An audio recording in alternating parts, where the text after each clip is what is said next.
Life doesn't happen to you, it happens for you. How do I know this? I don't, but I'm making sound, and that's the important thing. That's what I'm here to do.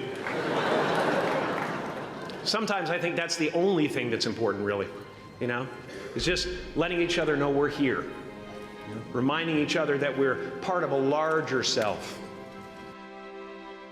In a sense, self-examination is part of an essential part of growing and reaching some point beyond where you are. Yeah, it's that, and it's an addiction to trying to figure out and maybe this is an impossible task, but you know, everybody's looking for bliss, you know, in some way or another.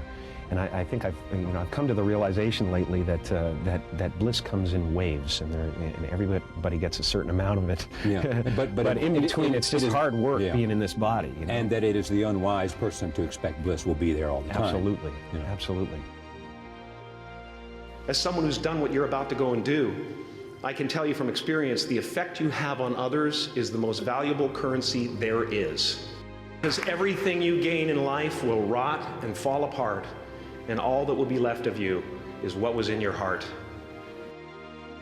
My choosing to free people from concern got me to the top of a mountain. Look where I am.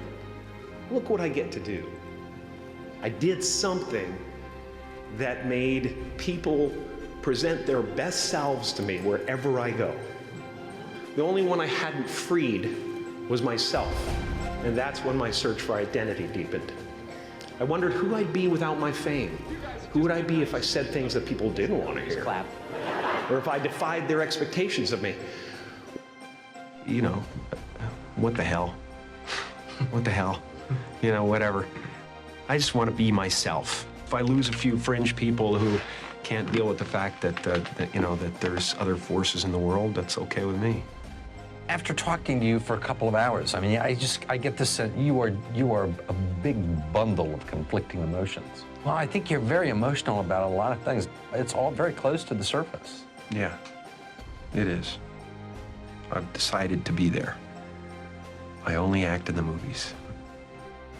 I want to be the greatest actor that ever lived, frankly.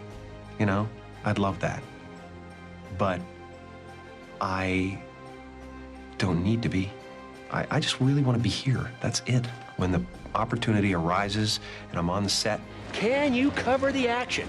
I'll be there tomorrow. Let's see what you. I'm not going to live it until I get there. Can you cover me? And when I get there, I'm going to have a great time. I'm going to walk in the set and I'm going to go, "Hey, humans, how you doing?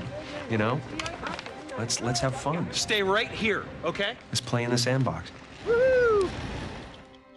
You know, and a lot of the characters I've done so far have been about duality, about what you show the world and what you really are. And so I've always been trying to reconcile the two. I know that this face pleases you, you know, but now I'm going to show you the real deal.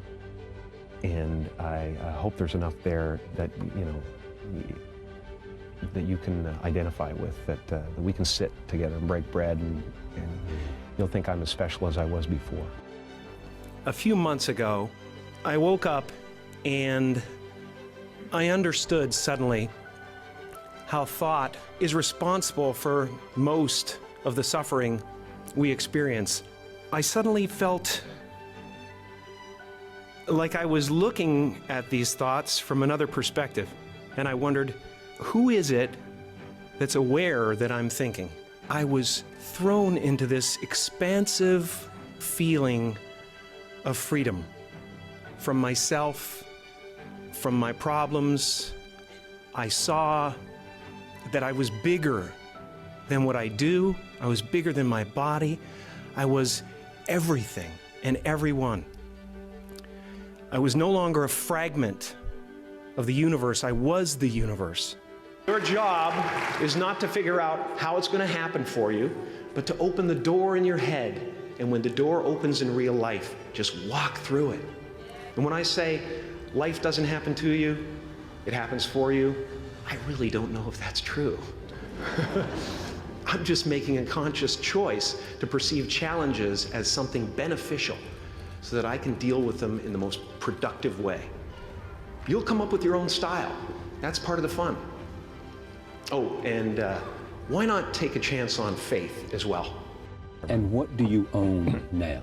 What is it you own, you think? I think I own my self-esteem. I own my, I guess, what I own when you think about it is my faith. Yeah. That's what I own. Not religion, but faith. Not hope, but faith. I don't believe in hope. Hope is a beggar. Hope walks through the fire and faith leaps over it. Countries and religions and I find it all so abstract. Why am I an American? Why am I Canadian? And by the way, you're a Catholic or you're a Jew or you're, whatever you are, it's like everything is abstract structures. What is that? What does that mean? Somebody put a line down and said, this is that. We're so much more. I've just given them up. I'm fine just floating through space, flying 6,000 miles an hour around the sun, balancing on tectonic plates that are floating on lava, ready for the end times to occur and whatever the hell is going to happen. I'm just great. You're on a spiritual journey, period. And we're all going to end up in the same place, if there is such a thing. And maybe there isn't. Maybe there's just this and that's it. There's me in the teacup, that's it. There's us. We're the universe, man. I like that, that's fine. Now, fear is going to be a player in your life, but you get to decide how much. You can spend your whole life imagining ghosts, worrying about the pathway to the future. My father could have been a great comedian, but he didn't believe that that was possible for him. And so he made a conservative choice. Instead, he got a safe job as an accountant. And when I was 12 years old, he was let go from that safe job. And our family had to do whatever we could to survive. I learned many great lessons from my father, not the least of which was that you can fail at what you don't want. So you might as well take a chance on doing what you love. And after you walk through those doors today, you will only ever have two choices, love or fear. Choose love, and don't ever let fear turn you against your playful heart.